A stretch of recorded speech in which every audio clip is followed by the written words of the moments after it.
Hi, everybody. Thanks for joining us for this media briefing on Houthi attacks in the Red Sea.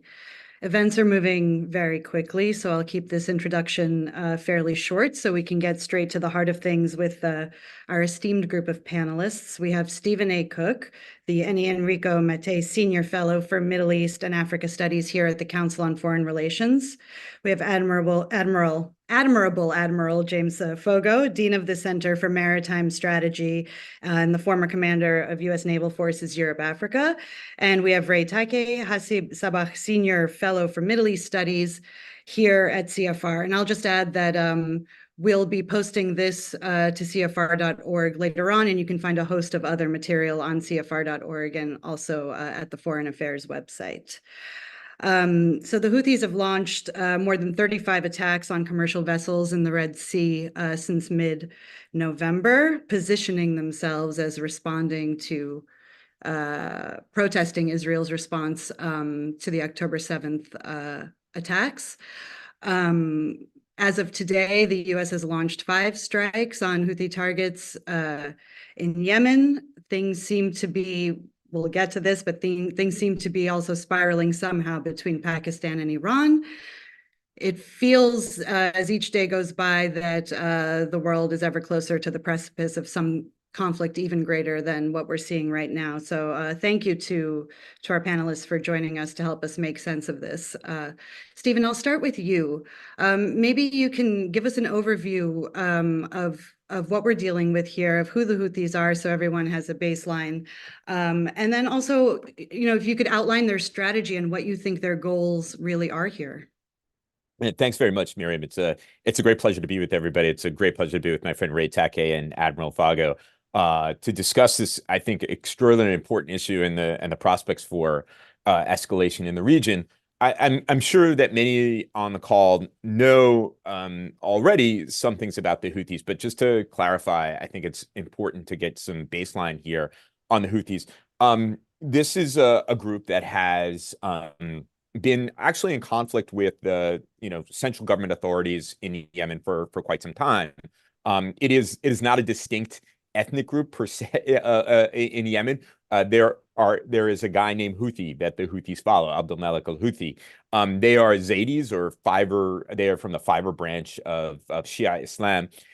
They predominate in the north, and since the Yemeni civil war began, they have prevailed in large parts of the country, including the capital, Sana'a. In fact, their taking of the capital in 2014, 2015 was the reason why the Saudis intervened in the Yemeni civil war to begin with.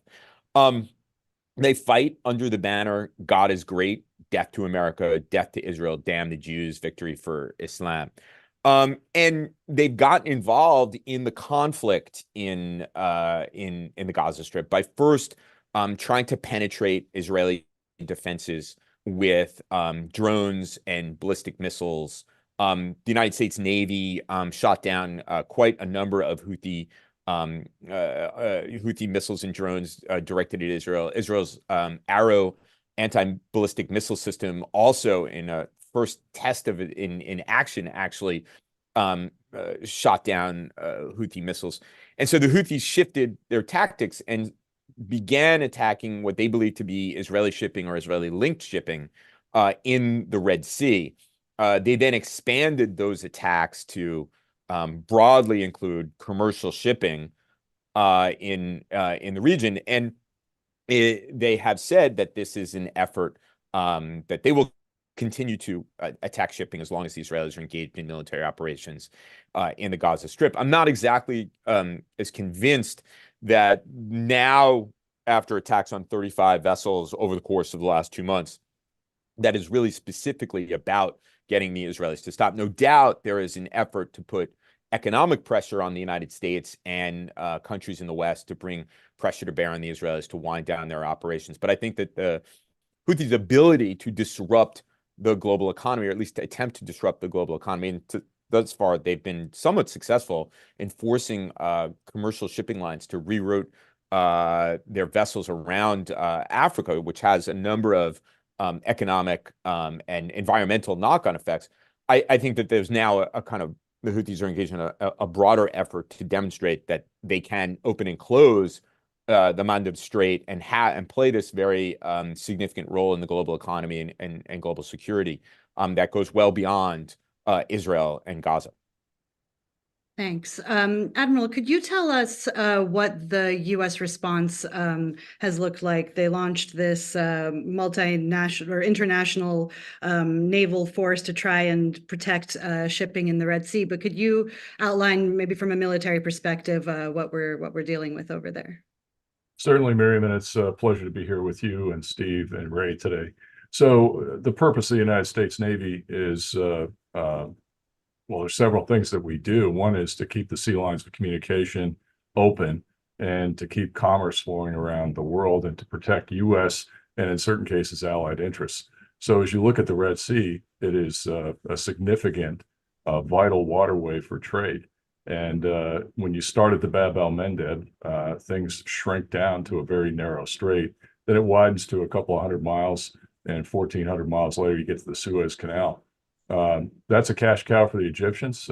Transit through there of a large tanker and aircraft carrier is $1 million round trip, about $500,000 each way. When the ship, the Ever Given, grounded in there, we were losing about $10 billion of commerce a day. Do the math, 440 million an hour. Now, some ships have made it through thanks to the United States Navy, over 1,500. Some have decided to take the trip around the Cape of Good Hope. That's an additional 10-day transit. It's driven up our 40-foot container prices. So to rent one of these containers used to be about $1,500. Now it's up to $4,000 to $6,000, depending on the transit.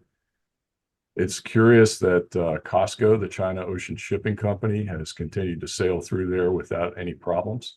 And I see a role for China here, but I don't see them doing anything. So the United States Navy took the lead. We have several destroyers that have been operating in the Red Sea. These are magnificent ships. This has been going on since before Christmas. The first response was by USS Carney on 19 October, about 12 days after the Hamas attack on Israel, when the Houthis chose to throw a couple of missiles at Israel. And Carney shot them down. It was a difficult geometry. She also shot down a number of drones. This has been going on every day until, as you pointed out, the United States government made the decision to conduct strikes on the ground. So up until that point, we were knocking down the flaming arrows. Now we're going after the Archer. And in the last 24 hours, it was interesting because, John Kirby, the spokesman for the National Security Council, has said, hey, we're not looking for a broadening or a widening of this war. We're not looking for conflict spreading throughout the Middle East. So that last strike was pretty proportional. Missiles were on the rail. And we have pretty good intelligence, pretty good national technical means. We saw that and we took them out. And so I think the response has been proportional. As far as the Navy goes, the Burke-class destroyer is one of the best platforms to do this. It carries guns, a 5-inch 54 gun. It can knock down a drone with an airburst projectile. That gun fires about 20 rounds a minute. They've been using it. We've also been using missiles, and I'm sure it'll come up, but missiles against drones, you're looking at a couple of $1 million versus a couple of $1,000. But nevertheless, to keep those tankers and our interests and trade going and to protect our own ships, we're doing whatever it takes. So I'm pretty proud of those young men and women who've been out there since before Christmas doing this mission every day. And, I said 1,400 miles long and 220 miles wide. Compared to a big ocean, that's a bathtub. And so these warships have been in there mixing it up with the Houthis in a very dangerous location. We've also got a naval base down there in Djibouti.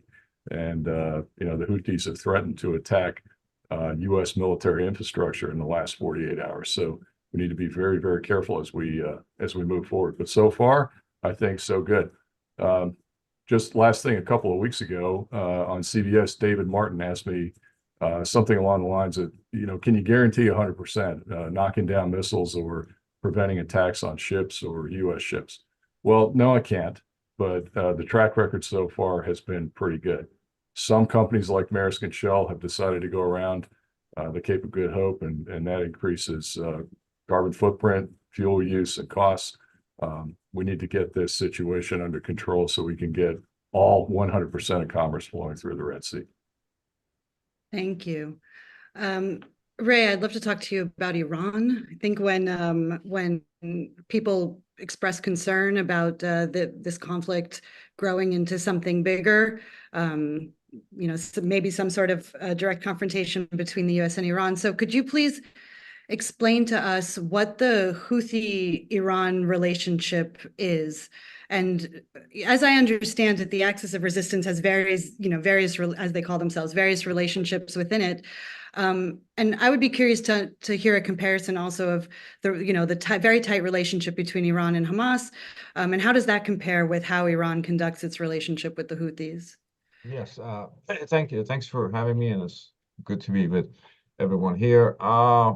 In terms of the axis of resistance has a hierarchy, and that actually the core of it is the Lebanese Hezbollah. And then comes the various other Shi'i groups within Iraq and Syria. Hamas actually comes a bit beyond that in the sense that the operational links with it are not as mature as it would be in terms of Hezbollah. Iran did not create Hamas as it did with the Lebanese Shi'i militia group. But nevertheless, Hamas is important because it's a Sunni group. Now, in a Sunni group, while most of Iran's allies are Shi'i, so it allows Iran to breach that sectarian divide. The relation as Houthis, as Stephen was talking about, they subscribe to an unusual branch of Shiism, which rejects a lot of hierarchies, but also it doesn't really subscribe to the Iranian model of clerical organization. With all the structures that they have created, the way Hezbollah does, for instance, adhering to the notion of the Valiyat al-Fiqh and so forth. That's not what they do. They have come, as Stephen was mentioning, to their anti-Americanism and anti-Israeli policies by themselves. They were not instigated in that direction by the Iranians. So in that sense, they're not a creation of Iran. It's a sort of a like-minded association. And it's less mature than other Iran's relationship. It really comes into existence and as an opportunistic attempt to inflict damage on the Saudis at the time when the Saudis went to war in Yemen and got mired in that civil war and got entangled in the aftermath of Arab Spring. But right now, of course, Houthis do play a role for Iran, which is kind of an important role. Because if you want to preserve Hezbollah for other operations, and you want to increase international pressure on the Israelis, particularly American pressure, you want to be able to increase that pressure with a fairly dispensable proxy, if you want to even call Houthis that. But nevertheless, you want to manage to increase the cost on the international community for not imposing any kind of restraints on Israel, assuming the international community can actually impose restraints on Israel, which is actually a very big if. So this was an attempt to disrupt maritime trade, as the admiral suggested. It imposed certain costs on the global economy, absorbable costs at this point. So in a sense, the meeting of minds between Houthis and the Iranians in terms of disruption of commercial traffic in the Gulf came at the right time, given the fact that Iran cannot change the facts on the ground in Gaza, nor does it want to necessarily inflame the northern front, which may consume Hezbollah itself. Could this get out of hand? In the past 3-4 days, Iran has attacked 3 countries. That's a real experience. And there was a number of reasons why that has happened. I don't think it should be ignored that there was a domestic terrorist attack in Iran where 85 people were killed in the procession for the late General Soleimani. And this actually plays into some of the attacks that Iranians have made against various bases or territory of Syria, Iraq, and Pakistan as well. Particularly that Baluch area has been unruly. During the protests last year, the Women Life Freedom protests, it was actually not peaceful in that region. That the Iranian government did not announce it, but they imposed martial law. And it was quite violent in that area. So there's a lot of violence in that area, a lot of arms transference that comes through Pakistan and elsewhere, by a Saudis or whoever is doing it. So that area is particularly inflamed in this sort of a geography of Iran and its political geography where there is a considerable degree of unrest. Thank you. I'd like to return to the Pakistan thing in a bit, but let me ask you, Stephen. I'm going to quote you to yourself. You wrote in Foreign Policy in December, if the United States wants to protect freedom of navigation in the Red Sea and its environs, it's going to have to take the fight directly to the Houthis. Do you believe that the Biden administration is taking the fight directly to them and to a degree that would satisfy your analysis of the situation? Well, yeah, I think this is probably a question that's more relevant to Admiral Fago, but I will answer because you're quoting me directly to myself, which, by the way, I kind of like. So, look, I think that it's important to recognize that any use of military force has to be taken with, great, care, and we have so much force, we need to use it with a certain amount of judiciousness.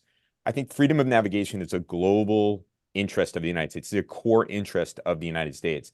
And to allow a group like the Houthis to have leverage over the freedom of navigation, especially in an area of such importance like the Mandeb Strait and the Red Sea, is risking too much.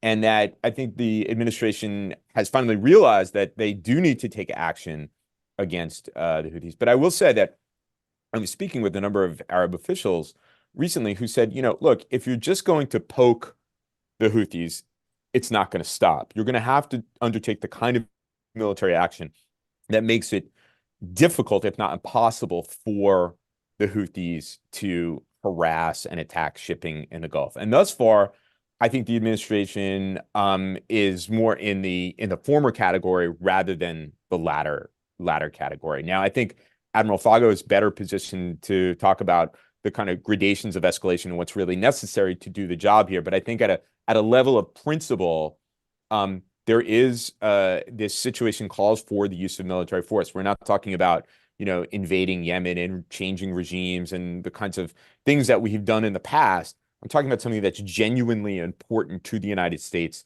and the global economy and the kind of principles for which we stand in terms of international security. And that's why I think it's important that we use military force here against the Houthis. Thank you. Well, I'll take your lead, Admiral. I'd love to hear your thoughts on that. And you've said that you're very proud of what the servicemen over there have been doing. But do you believe that it has been enough, or do you see a situation where this might, from the U.S. administration side, might grow into an ever bigger operation against the Houthis? Well, it could possibly grow into a bigger operation against the malign Iranian influence. And that's a question that the administration really hasn't come to grips with publicly. I'm sure they're talking about it. And I don't want to be a romantic, but if you go back in history, and I talked about, the missions and the raison d'etre for the United States Navy, why the Constitution says, maintain a Navy and raise an Army. Those first 6 frigates back in 1800, they were fighting the Barbary Wars off Libya and against the Dey of Algiers, who was taking U.S. flag ships and holding citizens for tribute, so hostage money.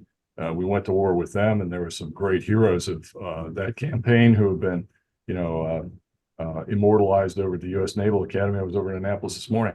Fast forward to the tanker wars in 1980 to 88 in the Arabian Gulf. That was the Iranians attacking innocent tankers. We reflagged some of those ships, and then we conducted Operation Praying Mantis, and we went after the Iranian Navy, and it was rather bloody. There were 2 ships that were involved in particular who had an early demise, and that was the Sabalon and the Sahan. And those skippers were thumbing their nose at both the tankers and the U.S. Navy and international interests, and they were sunk as a result. So we took action there. Just 10 days ago, I was talking to my classmate. We were plebes together at the Naval Academy. Commander Kirk Lippold, the CO of the USS Cole. His ship was blown up in Yemen in October 12th of 2000. We lost 17 sailors. And after that incident, attributed to Al-Qaeda, we did not take action. And Kirk reminded me, what happened, Jamie, 1 year later, 9/11. And then we were in this global war on terror. So we've had cycles, ups and downs, and we all work for, Navy people work for civilians and civilian government. And that government makes a decision and we will follow through. So where we have taken action, Barbary wars, praying mantis, tanker wars, we have nipped it in the bud. I give credit, however, to this administration for being deliberate. I think National Security Advisor Jake Sullivan, John Kirby's a friend of mine. They don't want to have a broadening of this conflict because we got enough things going on in the world. They would rather have it resolved. I do subscribe to my two colleagues here, both Ray and Steve, is I don't buy into this. It's all about Hamas and the Palestinians. I think this is an excuse for Iran to use a proxy in the form of the Houthis to exacerbate the situation in the Red Sea and to hurt the West with commerce and with damage and to embarrass the West. And we will not stand to be embarrassed. That's why we're taking action. That's why we have the Navy in-house in a very dangerous and precarious situation, but we'll continue to do it as long as we need to. And, I sit in this building. This is the Navy League building in the United States. Navy League was started by Theodore Roosevelt in 1902. And another person that firmly believed in the reason for the United States of America, an island nation, to have a Navy to defend its interests. So I'm fully behind what we're doing. And I am fully behind deliberate and cautious steps moving forward. Thank you. Ray, what is your understanding of what the Iranian regime wants right now? My understanding is that, Hamas was more successful than even it thought that it could be for its own aims on October 7th. What we're seeing with the Houthis day by day. But is your sense that the Iranians are trying to keep a sort of contained situation, or is this them trying to expand this into a greater conflict? Well, I would characterize this as sort of an incremental and ideally manageable escalation. The idea, again, being that if you inflame Israel's boundaries to some extent in a limited way in the north and even from Syrian boundaries and so forth, if you can be disruptive of the global commerce and the global commons, as we saw with the Houthis. And hopefully at that time, the perception would be that the international community and the United States that don't wish to expand the conflict will fear its expansion and therefore try to impose some kind of a settlement on the Israelis. The core assumption here is the latter one, that the international community and the United States can impose constraints on Israel. Israel's a sovereign country dealing with a very complicated situation. It's a traumatized country. But that's the core logic. Now, this sort of a thing can get out of hand, as we have seen. Again, the strikes that happened recently have something to do with what happened inside Iran itself, with the terrorist attack from ISIS that has taken responsibility for it, and also some of the unruly, disorderly activity that has taken place on the eastern frontier with the sort of whole Baluchistan area. And actually, there had been ongoing security dialogue between Iran and Pakistan. The day before the Iranians attacked, the foreign minister of Iran was talking to his counterpart in Pakistan. And then, of course, the strike comes and the Pakistanis respond. I think 9 people have been killed, allegedly all of them non-Iranians. And there's one thing that has happened in these strikes. Pakistan is the first country, as far as I can tell, since 1988, the end of Iran-Iraq war, that has retaliated on Iranian territory for something that Iran has done. Not on high seas, not against Iranian proxies in various spots, but actually within Iranian territory. I don't think anybody else has done that. The United States, Israel has launched some operations about assassination of scientists or what have you. But this is a certain threshold was breached here, and everybody needs to be consider that. Right now, there is a Chinese and Saudi mediation between Iran and Pakistan. What could go wrong? The Chinese probably have more leverage than the Saudis at this particular point. The rhetoric out of Iran today was actually more respectful suggesting that they wish no harm to Pakistani people, and Pakistan has been a long-term strategic partner with Iran and so forth. So I think there is an inclination to sort of subside this conflict, but there was also be a pressure to do a tic-tac kind of retaliation, as we saw. Whether this can subside at this point is in the interests of both parties, Iran and Pakistan, and I suspect they're working on that rather diligently to mediation of various outside actors. Overall, whether Iran want to return to your original question, for international community to impose restraint on Israel, for Hamas to survive in some form, not as an organization in a refugee camp in Ramallah, but to survive the Israeli onslaught in some form. And therefore, the argument will be that the narrative for Hamas to come out of this with some kind of a narrative of success, which is not a pure fabrication. And finally, for Israel to be entangled in that area for time to come, which will sap its energy, divide its politics, and potentially cause divisions between Israel and some members of the international community. By the way, all those three things are sort of likely in a sense. So the Iranians might come out of this, if they can keep their head, with some degree of success as they would define it, I think. I'll just ask a quick follow-up to that, and we'll go from there. But what do you think the Biden administration strategy should be in that case? If they see a successful Iran emerging from this, what would you like to see from them? Well, it's not really for me to say. It would be very difficult I think, for Hamas as an organization to be destroyed. I don't know what means Hamas as an idea, but I do think that who comes out of this with a narrative of success is important. It's important for the sort of a political climate of the region, for the viability of the axis of resistance. If one of his prized members who has engaged in this daring attack survives with his leadership intact and much of his military force intact and his influence somewhat intact, that's not necessarily where you want to be in the day after. Well, I think that's likely why the Israeli military operations are unfolding in the way that they have, and why the Biden administration has been so reluctant to actually use pressure to get the Israelis to wind it down. I agree with you, Ray. I think the Israelis are not in any position where they're taking advice from anybody, but I do think that the narrative of success is very, very important here. If you go back to the summer of 2006, when the war between Hezbollah and Israel ended and it was not a clear defeat for Hezbollah, there was a narrative of success there that served the axis of resistance well. So as long as and so that's why the Israelis seem so intent on carrying on this fight, despite the enormous amount of damage and the enormous amount of international criticism that they're taking as a result of it.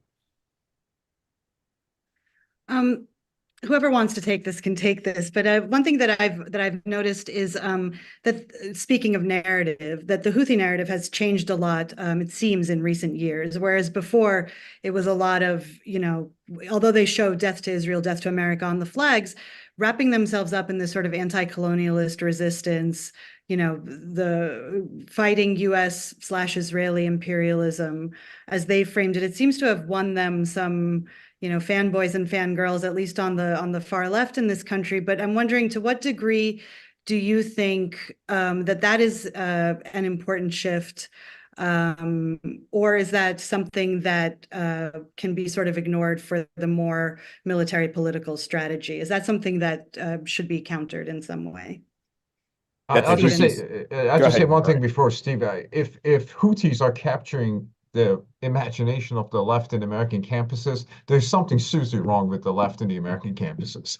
I'll just go to, sorry, Steve, I interrupted you. No, that's fine. And I would align myself with that, with that statement. Certainly. I mean, the fact that the Houthis are taking on, though, this kind of language is interesting, because it speaks to the kind of way in which the axis of resistance sees this conflict, and that the conflict is not just in Gaza, it's not just in the Red Sea, it's not just in these places. It is actually, they're fighting actually a global conflict. And the fact that they seek to capture the imagination of the global left and align them, I don't think it's going to have a very significant effect on the way in which the administration pursues the freedom of navigation in the Red Sea. But you will see debates about this where perhaps you didn't in 1987, 1988 about Operation Praying Mantis and bringing most of the Iranian Navy to the bottom of the Gulf in about 3 days.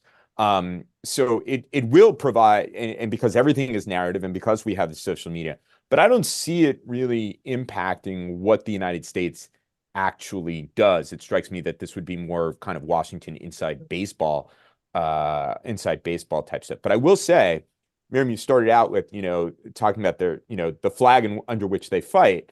I had an opportunity to meet with the Houthi spokesman who's been, quoted any number of times in any, the newspapers of records, this guy, Mohammed Abdus-Salam, in early 2018. He had a delegation of Houthis. I was among a number of think tankers who met with them. And they took this very, very seriously, this death to America, death to Israel, victory for Islam thing, very, very seriously. And they actually informed me that, they wish they had more room on the flag for the death to Saudi Arabia, and vowed that one day that they would drive to Riyadh. This gives you a sense of the sort of worldview of this group, and that they've often been described as kind of ragtag and so on and so forth, but they are ideologically committed. And that makes it a significant challenge as well, and to my mind, which requires the use of military force here. Thank you. We are going. Admiral. I keep calling you Admirable Admiral. If there's any thoughts that you'd like to share, maybe on what you see as the next stage of what we can expect, say, in the next week to 2 weeks from the U.S. forces out there in the Red Sea. Yeah, thank you, Miriam. Just piggybacking on what Steve and Ray said, I think one of the things we have to do is stop legitimizing the Houthis. And Steve talks about that in his writings. And he also talked about that in the beginning here. They're not a regional power. They're not in charge of anything. They're in Yemen, and they're using violence against a Yemeni government and a sovereign state to try to take control. And by paying attention to them, they're getting worldwide attention. And I dare say a lot of people probably think, well, the Houthis are the ones that are running Yemen. On one hand, you could say, well, technically, yes, through the use of violence and arms, but legitimizing them doesn't help. So the steps that the U.S. government just took to add them back to the list of terrorist organizations is probably the right step and in the right direction to delegitimize them. Because it hasn't worked. Diplomacy hasn't worked. There's been a lot of diplomacy. There's been a lot of Secretary of State Tony Blinken doing shuttle diplomacy, going back and forth, saying, stop this. We're trying to tamp down what's happening in Israel with Hamas, and we're going to a lower level of operations, some of which is true. But we've got to take those measures to make them look like the bad guys they are, and to prevent them from conducting these strikes. Again, earlier I said, hitting missiles on the rail is proportional to try to limit the campaign and the spread of something that looks like a regional war. I think we'll probably continue to do that. We'll continue to have a naval presence in the Red Sea. I want to say it's not just luck, it's professionalism that has brought us this far, where we have not had an untoward incident with a U.S. Navy ship. Some tankers and some bulk carriers have been hit. To my knowledge, nobody has been killed yet. How long will it take before that luck runs out? And so perhaps in the next month or so, more drastic action will be taken. And we'll have to look hard at the question of, it's not just the Houthis, it's the people backing them. Most recently, in the last couple of days, I was both proud and sad. Proud of the United States Navy for the operation that took place out of CENTCOM, where our U.S. Navy SEALs boarded an Iranian dhow. And on Twitter or X, you saw the take. There were rocket motor engines, nozzles, looked like guidance systems, potentially a warhead that were being carried to the Houthis for use in some of these drones and rockets.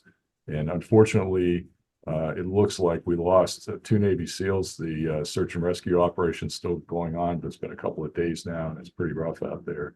And that is a very high price to pay, which shows the dedication of both the U.S. government and the United States Navy to bring this conflict to a conclusion. Okay, we will open it up now to questions. I'll just remind everybody to please identify yourselves and your affiliation.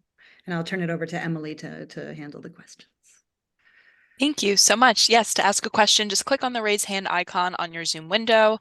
And then when you're called on to speak, just accept the unmute now button and then proceed with your name, affiliation, and question. Our first question will come from Farah Stockman.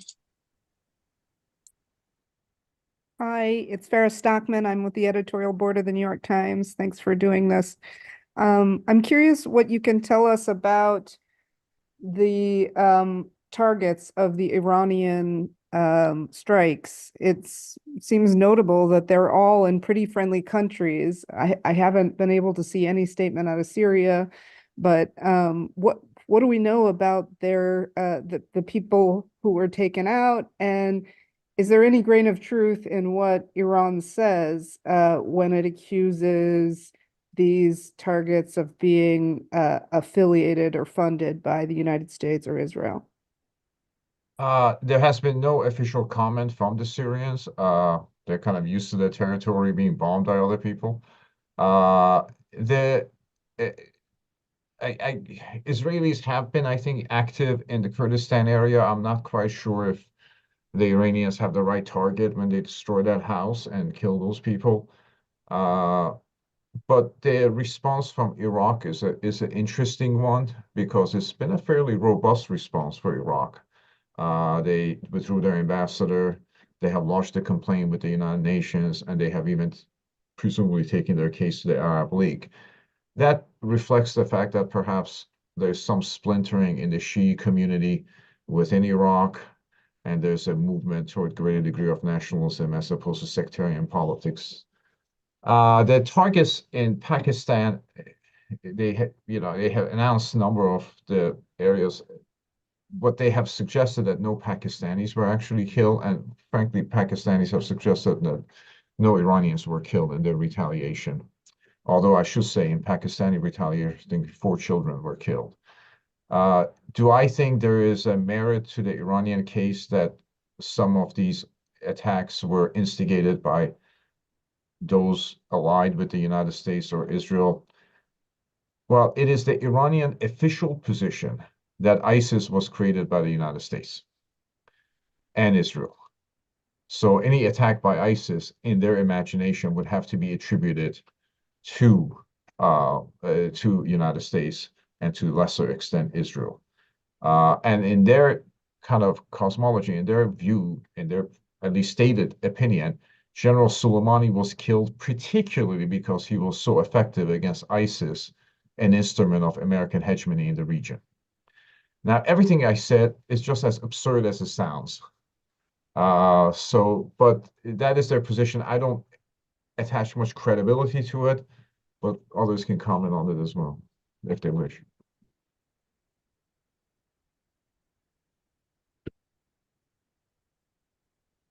All right. Do we have any more questions? The next question comes from a C. Winter. Hi, Chase Winter with Energy Intelligence. Just a question. I mean, a lot of experts, Yemen experts you talk to, kind of suggest that these airstrikes on the Houthis and everything the U.S. is doing, Paris designation, just sort of emboldens them further, and that really won't have an impact on their behavior, particularly around shipping. And today, you have Biden actually admitting it. He says, are they going to stop? Are they stopping the Houthis? No, they are going to continue. Yes, he said, right? So it's like, what's the objective here ultimately? I mean, if they can't be deterred, is this just performative, and does it risk sort of a wider escalation? Admiral, you want to go and then I pick up on where you left off? Sure. Yeah, I think can they be deterred? Will the Houthis be determined to continue?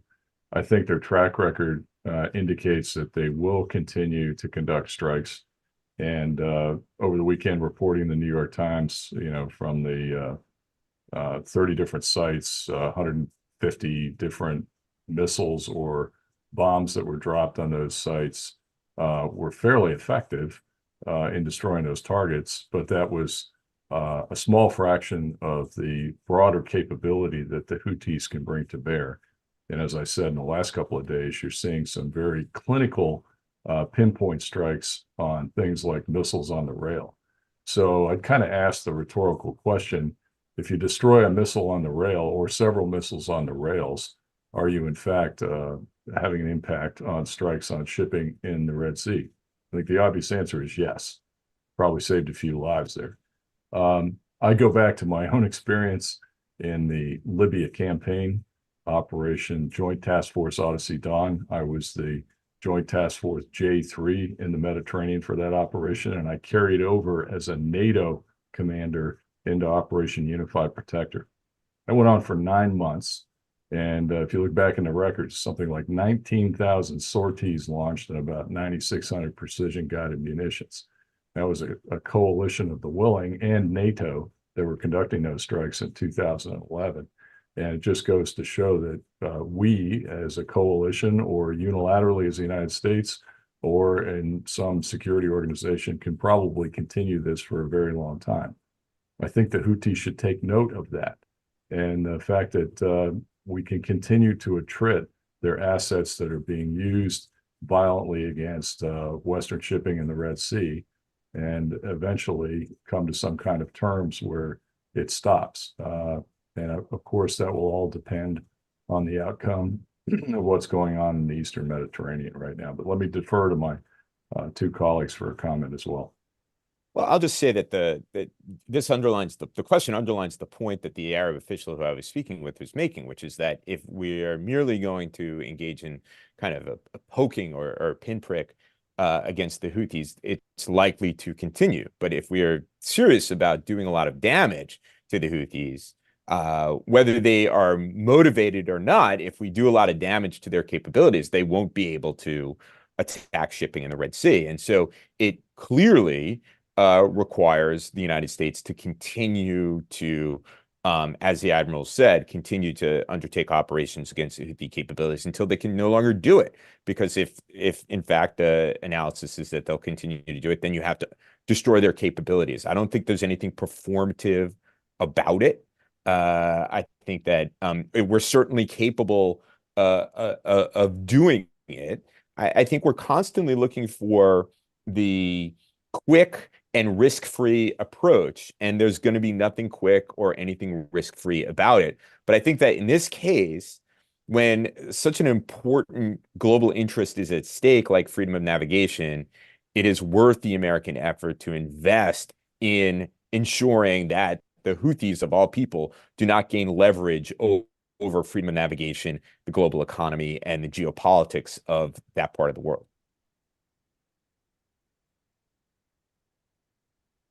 Our next question comes from Terry McCarthy. Hi, this is Terry McCarthy. I work with the American Society of Cinematographers here in Hollywood.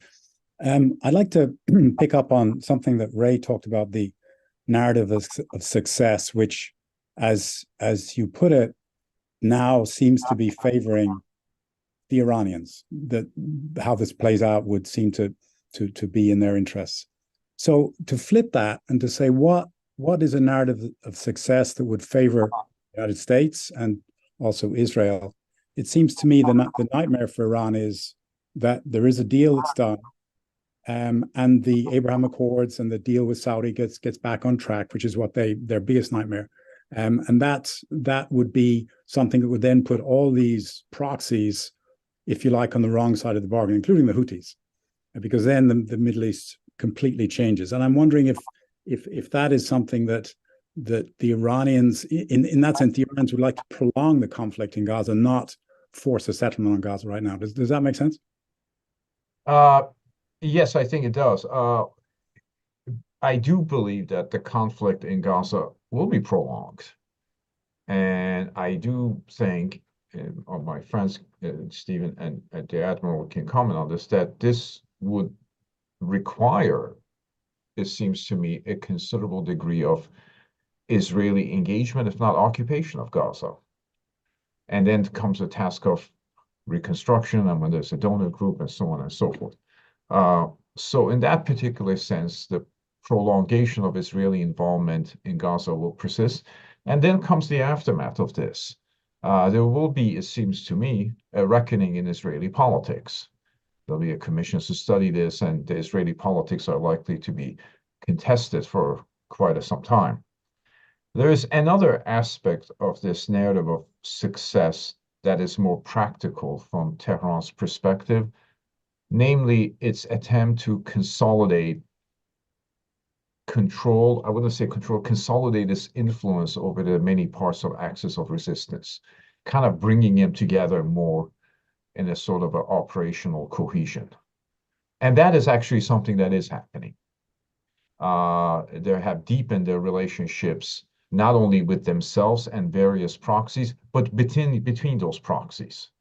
So as a sort of an auxiliary force across the region that is that projects itself on behalf of Iran, is likely to come out of this experience in a more cohesive and disciplined manner. This is not to suggest that it was ineffective before. I think during the time of Syrian civil war, the Iranians marshaled about 70,000 members of the variety of militias to fight in that particular conflict, and in conjunction with the Russian air power, it actually did turn the tide. But as I said, I think the Israelis will have that preoccupation for some time. Whether the Abraham Accords and the biggest pieces of that being the Saudi Arabia can resume, I suspect any resumption of it will have a much more of a focus on a prospective Palestinian state or movement toward that state. And the problem with that aspect of the conversation is the two-state solution is not something that is particularly valid in Israel or among the Palestinians. So this complexity of this issue certainly, and its prolongation is likely to prolong, will benefit Iran in some respects in that sense, I think. Yeah, I would add a couple of things. One, if you look at the way that military planners think, and military planners provide good military advice to civilian leadership and higher authorities. You know, we have this joint operational planning evaluation system, which I used all the time as a flag officer. Mission analysis. What is the mission? What is the end state? And in military parlance, some would think that these are simple terms, but the end state is to defeat Houthi aggression and restore freedom of navigation. So that's one, defeat Houthi aggression that's being used against Western shipping in the Red Sea and terrorizing these elements that are transiting our goods and services and causing prices to go up all over the world. Restore freedom of navigation in the Red Sea and restore peace and security to the status quo. That's the way the military looks at these things, and that would be an appropriate end state, as well as preventing the spread of the crisis further throughout the region. One of the things we haven't touched on today, but I think it's really, really important, is as the Israelis are drawing down some operations in Gaza, and they say they're going to more special operations and targeted operations, I worry about what's going to happen in Lebanon. And so far, Nasrallah and Hezbollah have kind of held their ground and stayed inside Lebanon. There's been saber rattling on both sides. We need to tamp that down and keep that under control. And if we can do those things, I think that's a moral or strategic defeat for Iran. And then that becomes, the end state becomes the theory of victory, which I think the administration would be very happy with. And then we can proceed with, as you suggested, sir, the Abraham Accords and discussion with Saudi that got derailed as a result of the Hamas attack on Israel.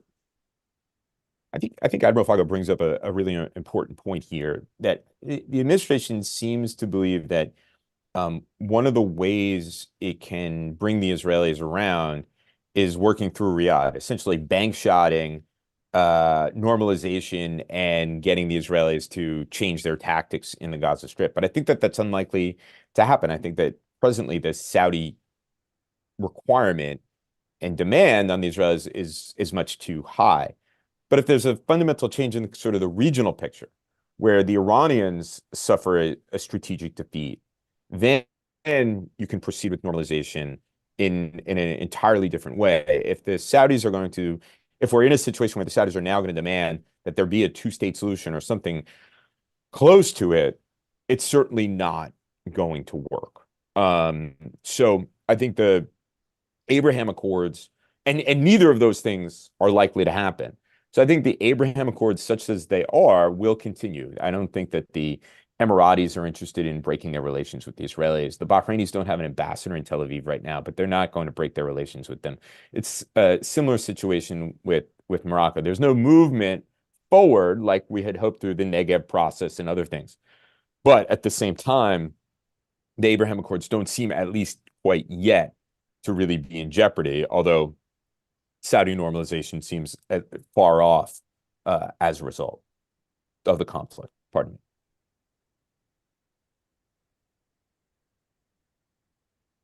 So I think that was the last of our questions, unless anyone else would like to add. Great. Well, I guess I'll wrap up with one last question. We can do it like a speed round. If and I know that most analysts despise prediction, but let's say we're sitting here 6 months from now and having a similar discussion or a similar topic. Do you think that we're still discussing the Houthi issue, and just where are we 6 months from now? Are we in our bunkers, or do you have some more hope that all actors on all sides can contain this in some kind of a way? Well, I'll start. I'll jump on a hand grenade and say I don't think that either the Houthis or the Iranians have considered the amount or the ability of U.S. forces or coalition forces to respond to this kind of violence. I mean, so far the 30 targets, the 150 missiles have been delivered. It's a fraction of the capability that we are able to deliver. And I would hope that they would keep that in mind, because it'd get a lot worse for the bad guys. The other thing to consider that we haven't talked about, but I think it's the elephant in the room, is this is an election year, and there's going to be a lot of blows across the aisle, one side to the other, on what happens here, as well as all the other things that we're arguing about in this country. So I think the administration is going to be under a lot of pressure to bring this to a conclusion, and how they do that remains to be seen. So far, as I said, they've been very deliberate and cautious, and I laud them for that. Probably waited a little too long before we went ashore and started taking out some of these missile sites. But it's going to be a very interesting ride for the next 6 months. And over to my two colleagues for anything else. I'll just say I certainly hope we're not talking about the Houthis and the threats to the freedom of navigation in the Red Sea 6 months from now. I would hope that by then the United States will have used a sufficient amount of force in order to make sure that the Strait and the Red Sea remains open to shipping. I would say that as with October 7th conflict began, the purpose of the Iranian foreign policy was to be mischievous while immunizing their territory from attack. That line was crossed yesterday by the Pakistanis. Whether that particular development will impose some kind of a discipline on them, to me at this point remains doubtful, because they still are focused correctly on the rhetoric coming out of the Western countries about the imperative of not expanding the conflict, which means targeting Iranian proxies while maintaining Iranian territory as unmolested. So long as that is preserved, that logic on the American and Israeli side, I think you can count them on being mischievous. But I want to leave this conversation with the following, that something quite dramatic did happen as with Pakistanis attacking Iranian territory for something that the Iranians had done outside their boundaries. Just one point to add, Miriam, on that. During COVID, the price of a container to ship a container worldwide is about $20,000. As I said, it's climbed from about $1,500 to $4,000 to $6,000, depending on whether you're going through the Red Sea or around the Cape of Good Hope to deliver to the Mediterranean or to the high north and in the Baltic. If those prices continue to go up and insurance rates continue to go up, and we start seeing it in our pocketbooks and we start seeing inflation rise again, just when we thought we had it under control, there's going to be a lot of pressure from the American people to do something more. And probably a lot, and they're going to see it in Europe, inflation in Europe, before we see it here. We haven't seen it yet. Some minor things, but gas prices going up, commodities going up, goods and services going up. People are going to be screaming for a solution. They're going to want it now. And that's going to drive this conflict to the next stage, whatever that is. And we've talked about a lot of options here. All right, well, thank you all. I'll say thanks to our wonderful panelists. Thank you, Admiral James Fogo. Thank you, Stephen Cook. Thank you, Ray Taike. And I will also remind everybody that this video will be posted on CFR.org, where you can also find plenty of other wonderful and informative pieces, both on the Houthis and the wider Gaza-Israel conflict. Thank you all for joining us, and thank you to the panelists. Thank you.